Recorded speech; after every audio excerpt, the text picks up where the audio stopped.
Bagaimana cara membuat garam? Mari memanfaatkan pengetahuan dan teknologi sederhana yang dipadukan dengan sumber daya alam untuk pembuatan garam, guna mendukung usaha ekonomi dan kebutuhan hidup masyarakat di desa. Syarat utama yang harus dipenuhi dalam prinsip pembuatan garam ialah harus ada air laut, harus tersedia sinar matahari yang cukup sepanjang hari, serta angin yang cukup. Ancaman dan tantangan yang menjadi kendala dalam pembuatan garam ialah hujan dan banjir. Apabila hujan terus terjadi, maka tingkat air laut menjadi tidak terlalu asin karena banjir dari sungai, sehingga membuat proses pengkristalan air menjadi garam semakin lama. Bahan material yang diperlukan untuk membuat kegiatan usaha garam ialah batako atau batu bata, plastik tarpal atau jenis plastik lain yang tersedia, semen, pasir, pipa air serta keran.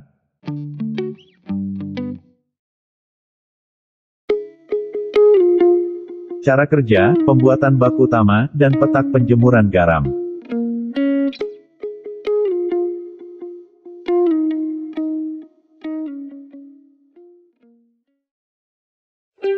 Bersama-sama secara gotong royong, buatlah bak utama, penampung air laut. Tujuannya ialah untuk menampung air laut yang ditarik dengan mesin, supaya merubah kadar keasinan air, sehingga air laut menjadi lebih tua atau lebih asin. Kemudian, pasanglah pipa dan keran air keluar dari bak utama, untuk mengaliri petak-petak penjemuran.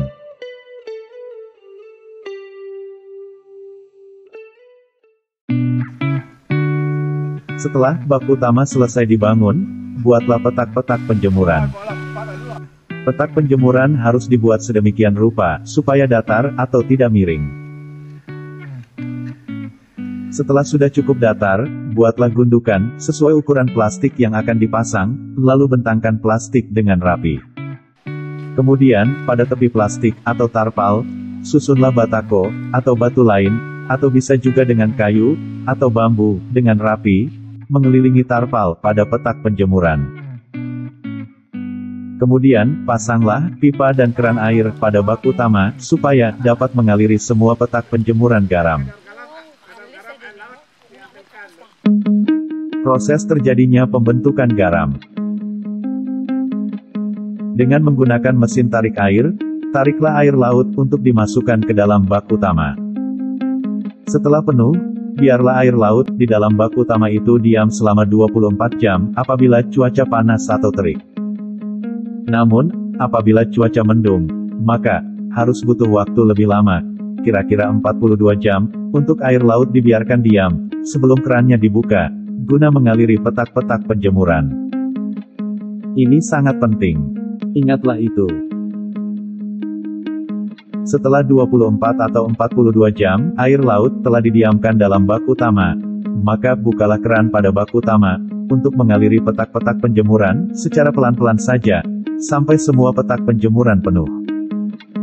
Setelah petak penjemuran telah penuh, maka tutuplah keran air pada bak utama. Harap jangan lupa prosedur ini. Tunggulah, sampai kurang lebih 24-42 jam, supaya panas matahari dan angin membantu proses pembentukan atau kristalisasi garam pada petak-petak penjemuran. Bila cuaca panas, maka antara 24-42 jam, garam sudah terbentuk. Akan tetapi, bila cuaca mendung, maka akan membutuhkan waktu lebih lama untuk proses pembentukan garam. Ini juga penting. Harap diingat.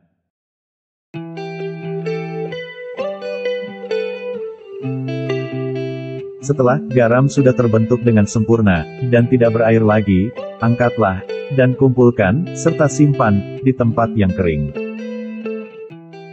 Sekarang, garam kerosok kering, sudah siap untuk dijual, atau digunakan sesuai kebutuhan lain. Selamat mencoba. Semoga berhasil, dan selalu bermanfaat. Salam pemberdayaan.